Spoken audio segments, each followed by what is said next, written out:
اعوذ باللہ من الشیطان الرجیم بسم اللہ الرحمن الرحیم رب اشرح لی صدری ویسر لی امری واحلل عقدۃ من لسانی یفقہوا قولی۔ بکھرے موتی حصہ اول۔ حضرت یوسف علیہ السلام کی قبر کے بارے میں حیرت انگیز قصہ۔ ابن ابی حاتم کی ایک حدیث میں ہے کہ حضور صلی اللہ علیہ وسلم کسی اعرابی کے یہاں مہمان ہوئے۔ اس نے آپ صلی اللہ علیہ وسلم کی بڑی خاطر تواضع کی۔ واپسی میں آپ صلی اللہ علیہ وسلم نے فرمایا، کبھی ہم سے مدینے میں بھی مل لینا۔ کچھ دنوں بعد اعرابی آپ صلی اللہ علیہ وسلم کے پاس آیا۔ حضور صلی اللہ علیہ وسلم نے فرمایا، کچھ چاہیے؟ اس نے کہا، ہاں، ایک اونٹنی دیجیے، 7 ہودج کے، اور ایک بکری دیجیے جو دودھ دیتی ہو۔ آپ صلی اللہ علیہ وسلم نے فرمایا، افسوس تو نے بنی اسرائیل کی بڑھیا جیسا سوال نہ کیا۔ صحابہ رضی اللہ عنہم نے پوچھا، وہ واقعہ کیا ہے؟ آپ صلی اللہ علیہ وسلم نے فرمایا، جب حضرت کلیم اللہ یعنی موسیٰ علیہ السلام بنی اسرائیل کو لے کر چلے تو راستہ بھول گئے۔ 1000 کوشش کی لیکن راہ نہ ملی۔ اپنے لوگوں کو جمع کر کے پوچھا، یہ کیا اندھیر ہے؟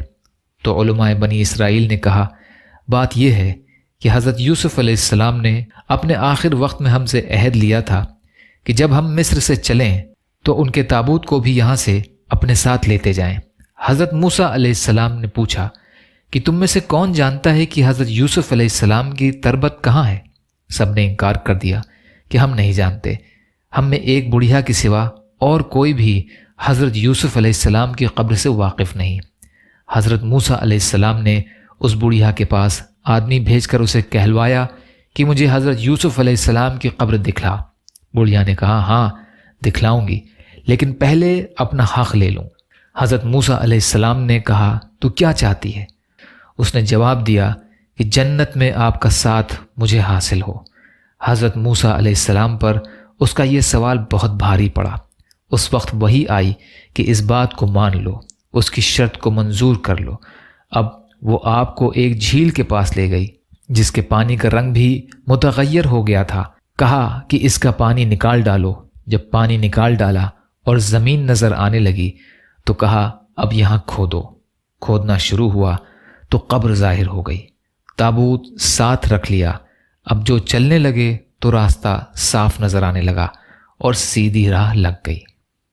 تفسیر ابن کثیر کا واقعہ۔ دریائے نیل کے نام حضرت عمر رضی اللہ عنہ کا خط۔ روایت ہے کہ جب مصر فتح ہوا تو مصر والے حضرت عمرو بن عاص رضی اللہ عنہ کے پاس آئے اور کہنے لگے کہ ہماری پرانی عادت ہے کہ اس مہینے میں دریائے نیل کی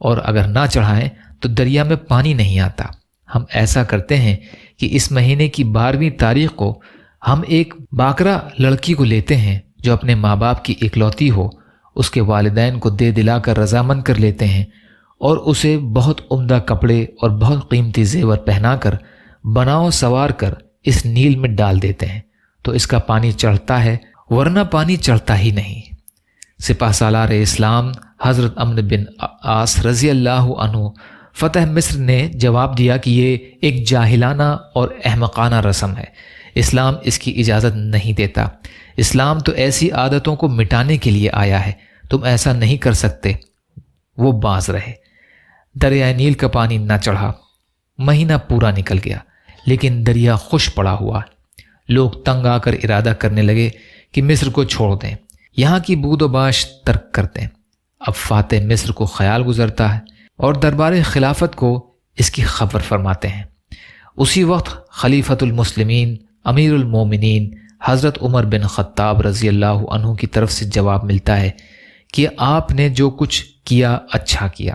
اب میں اپنے اس خط میں ایک پرچہ دریائے نیل کے نام بھیج رہا ہوں، تم اسے لے کر نیل کے دریا میں ڈال دو۔ حضرت عمرو بن عاص رضی اللہ عنہ نے اس پرچے کو نکال کر پڑھا تو اس میں لکھا تھا کہ خط ہے اللہ تعالیٰ کے بندے امیر المومنین عمر کی طرف سے اہل مصر کے دریائے نیل کی طرف، بعد حمد و صلات کے۔ مطلب یہ ہے کہ اگر تو اپنی طرف سے اپنی مرضی سے چل رہا ہے تو خیر نہ چل، اور اگر اللہ تعالیٰ واحد قہار تجھے جاری رکھتا ہے تو ہم اللہ سے دعا مانگتے ہیں کہ وہ تجھے جاری کر دے۔ یہ پرچہ لے کر حضرت امیر عسکر رضی اللہ عنہ نے دریائے نیل میں ڈال دیا۔ ابھی ایک رات بھی گزرنے نہ پائی تھی کہ دریائے نیل میں 16 ہاتھ گہرائی کا پانی چلنے لگا، اور اسی وقت مصر کی خشک سالی ترسالی سے گرانی ارزانی سے بدل گئی۔ خط کے ساتھ ہی خطے کا خطہ سرسبز ہو گیا اور دریا پوری روانی سے بہتا رہا۔ اس کے بعد سے ہر سال جو جان چڑھائی جاتی تھی وہ بچ گئی، اور مصر سے اس ناپاک رسم کا ہمیشہ کے لیے خاتمہ ہو گیا۔ تفسیر ابن کثیر۔ یا اللہ ہم سب کو کہنے سننے سے زیادہ عمل کی توفیق عطا فرما۔ یا اللہ مظلوم فلسطینیوں کی، کشمیریوں کی، روہنگیا مسلمانوں کی اور مسلمان جہاں بھی پریشان حال ہیں، ظالموں کے ظلم کا شکار ہیں، ان کی بھرپور مدد فرمائیے۔ ہم سب کو اپنی استطاعت کے بقدر اپنا حق ادا کرنے والا بنائیے۔ یا اللہ آپ قادر مطلق ہیں، ہر شے پر قادر ہیں، آپ کے لیے ہر چیز آسان ہے، ہمارے لیے آسانیاں پیدا فرمائیے۔ یا اللہ آپ نے ہمارا ظاہر بھی اچھا بنایا ہے، ہمارے باطن کو بھی اچھا بنا دیجیے۔ یا اللہ عزت اور عافیت کی زندگی عطا فرمائیے، صبر اور شکر اور اچھی طرح عبادت کرنے والا بنائیے۔ بغض، حسد، جلن، کینہ، تکبر، ریاکاری ہمارے دلوں سے نکال دیجیے۔